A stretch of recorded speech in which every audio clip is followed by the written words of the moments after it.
don't know how they start talking about, but somehow they start talking about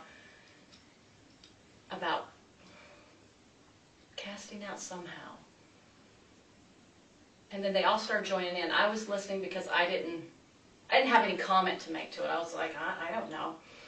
And then they were trying to figure out, she was trying to help solve the problem, like if this net is in him, how do we get him out? Or I don't even know if that was the right word at the time, get him out. But can I stop real quick? Yeah. Remind me how she knew that was Ned.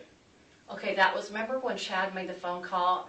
Lori and I were in her house, one of her houses she lived in. Mm-hmm. Not the last house, but the one prior to the last one. Because I remember where I was at certain times, so I remember the house. Anyway, so I remember she was coming in the door. It seemed like we just did a podcast with a couple of men. So we just did that podcast. They left.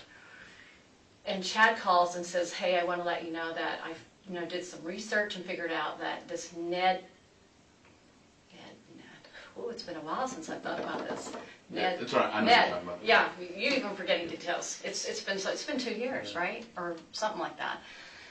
So Ned, Schneider. Thank you. And Ned Schneider is in him, and she was taken back a little bit because it was a new concept for her. She didn't know about that this could happen. So this was introduced from Chad. Absolutely 100% sure of that. Okay. So then she was ruminating over that idea for a while. They were talking. How are you 100% sure that was introduced by Chad to her? Because I'm watching them talk on the phone, and after that conversation, she shares with me, this is what Chad just shared with me. All right. And so she didn't look like she made it up because she had never talked that way before. She never said anything like, hey, there's an evil spirit, and that never occurred to her. So when she first told me, I could tell she was like trying to absorb it. It looked like it was new for her. And so, so that's where it came from. And so I'm sure they had a lot of conversations, which I wasn't privy to. So then when she came together in January with all these girls, she was talking about this problem she had about this Ned person now coming in. And she said that her reasoning for that was that Satan was breaking eternal law, and that he could now do this, like he had some kind of power to do this. And so now these evil spirits are able to get into these bodies. So if we use you as an example, Ron is no longer Ron, he's, Phil. And Phil comes in and he is right. Now, I'm really dealing with Phil. I'm not really dealing with Ron anymore. Because Ron's gone. Ron's gone. He went to the spirit world or whatever, someplace, right? And so, anyway, as we talked around the girl, they were trying to figure out, well, how do we do this? How do we get this spirit out? So they sat there and talked about it. And a lot of the wording that they used, which I can't recall all of it, but it had to do with features that they learned from energy work. Different weapons and different stones or different things that they had learned through a spiritual means, talking about, hey, and they came up with this stuff. I did not come up with it because I didn't even know what to say about any of it. Did they come up with it, or did Lori assign them something? No, at first they talked about it as a group. They were like, well, what can we do? And it seemed like Christina started bringing it out first, actually. She's the one that, and I'm trying to remember the words, but I can't really remember what she said. I just remember she's like, I remember her sitting down with her one day and go, what can we do to help you, Lori? She was sincere, and I was thinking, I have no idea. Like, I don't know what that looks like.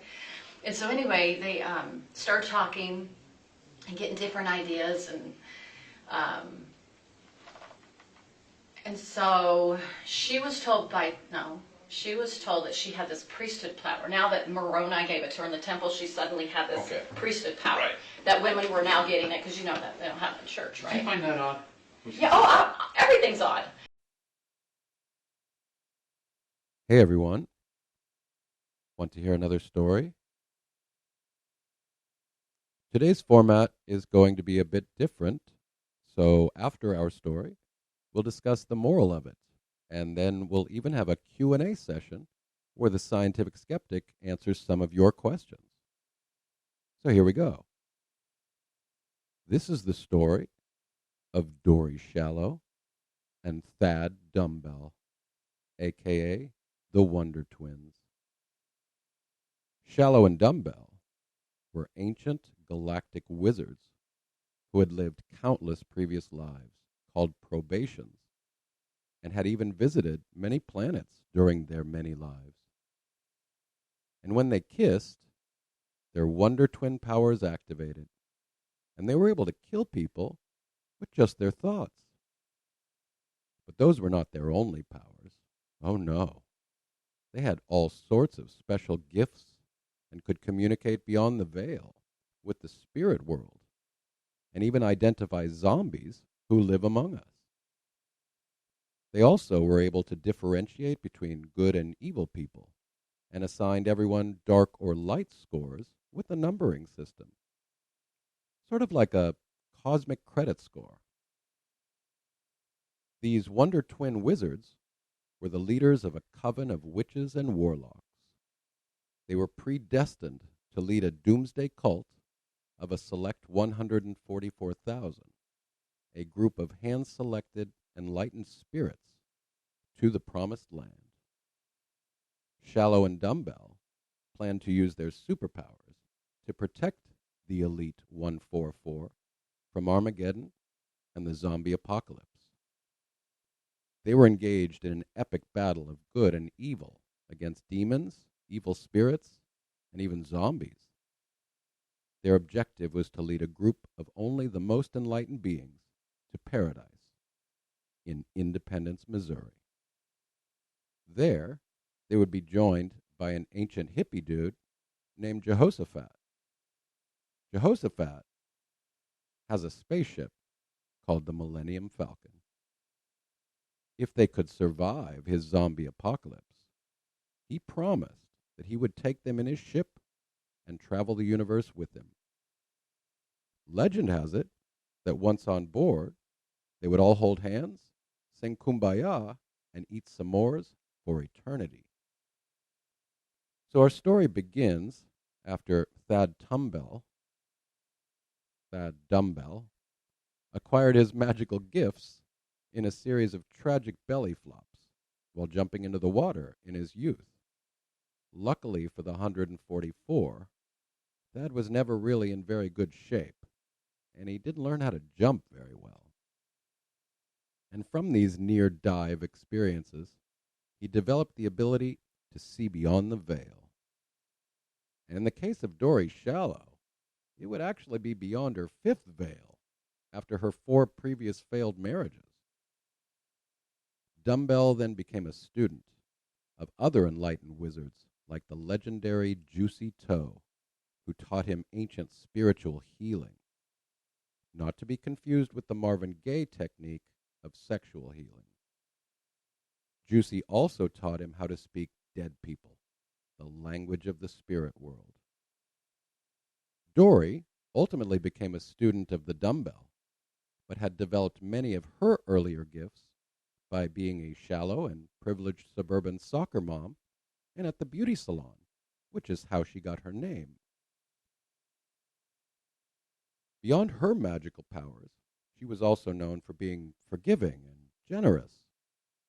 So much so that she even allowed her 2 first husbands to live and did not wish them into the cornfield like the other 2. I mean, that was very nice of her. One of Dori's gifts was being capable of talking to the creator of the universe, Jehoshaphat, and more money, the galactic angel and patron saint of life insurance. You may know more money as the college roommate of the founder of a particular religion, Joseph Smith.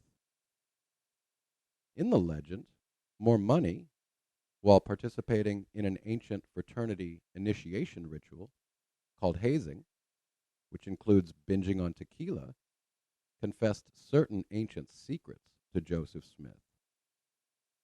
In these confessions, more money admitted to having magical golden tablets which contain the encrypted divine words of the creator of the universe.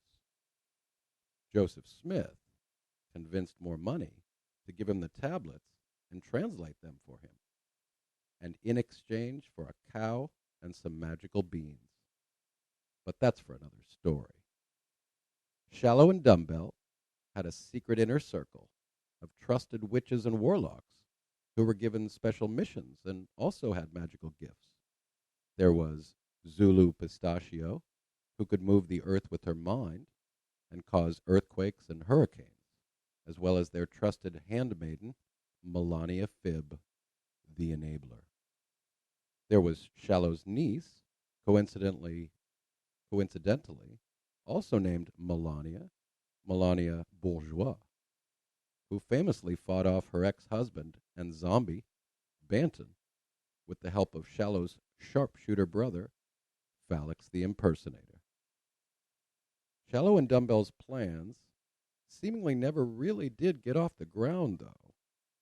They really only managed to write a few bad self-published books on near-diving experiences and making a few podcasts. But they did manage to kill their spouses and children and bury them in Dumbell's backyard. Their plan was ultimately foiled by the zombies after they decided to go to Hawaii together to pursue Dumbell's ukulele career. They were captured and put in jail. But many believe to this day that the story is not over.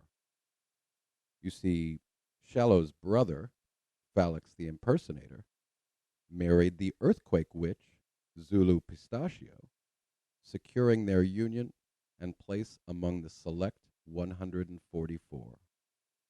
And 2 weeks later, Phalanx mysteriously died. The remaining coven of Shallow and Dumbell believe that Phalanx purposely went beyond the veil to make hotel reservations and other travel preparations for the other 144. They believe this is all part of the Shallow Dumbell plan, and that soon the 144 will all meet in Independence, Missouri on Armageddon Day. But only time will tell.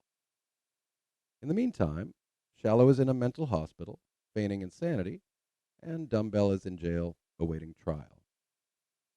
Zulu Pistachio and Melania Phibb are cooperating with the zombies, and Melania Bourgeois has just been served a subpoena to testify in front of a grand jury. The end. So, what is the moral of this story? Well, it might have something to do with the consequences of adults playing at make-believe children games. It also might have something to do with how accepting bad beliefs as true can come with very serious behavioral consequences. In this tragic case, a lack of critical thinking led to many families being destroyed and many innocent lives taken prematurely, including 2 children, for no other reason than to fulfill the fantasies, quest for power, and personal self-absorption of a group of very delusional humans.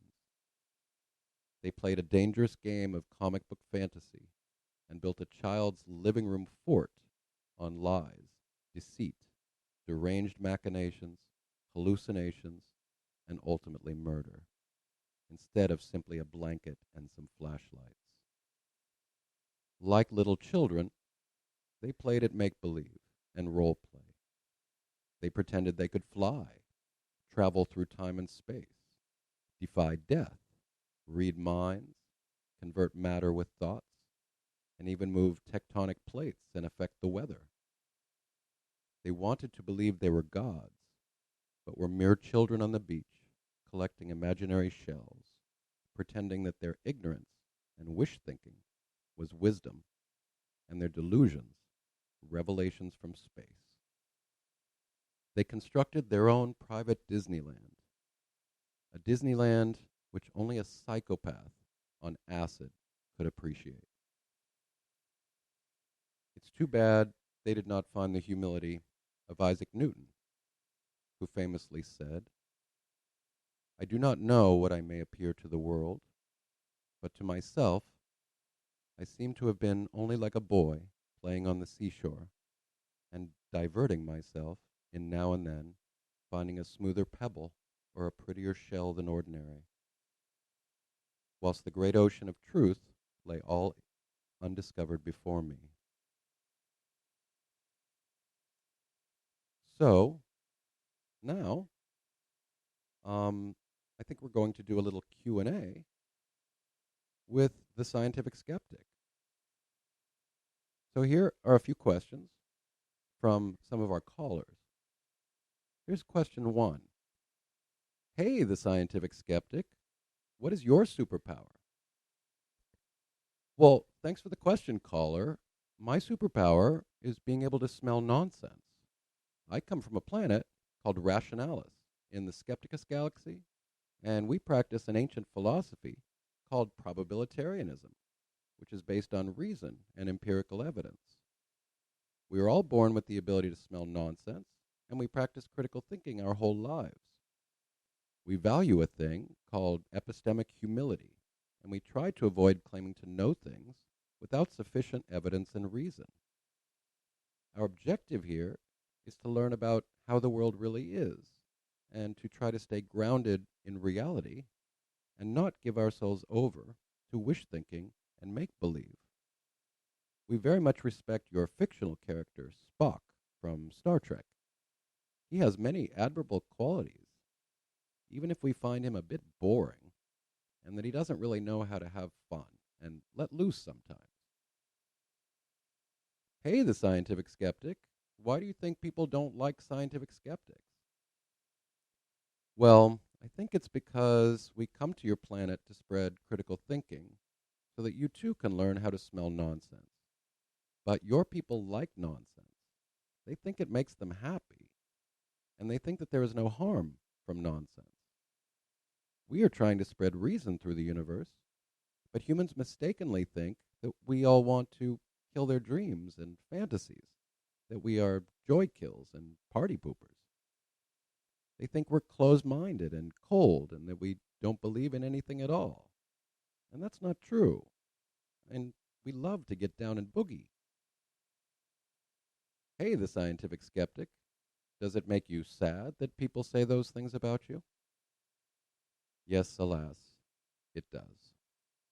We're not closed-minded at all. We believe all sorts of wonderful things that are actually real. The universe is a beautiful place with all sorts of magic.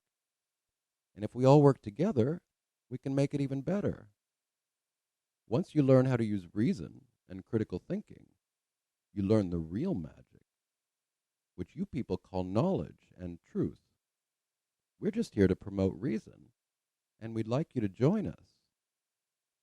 And we want to help disabuse you of bad ideas and dislodge human irrationality and dogmatism.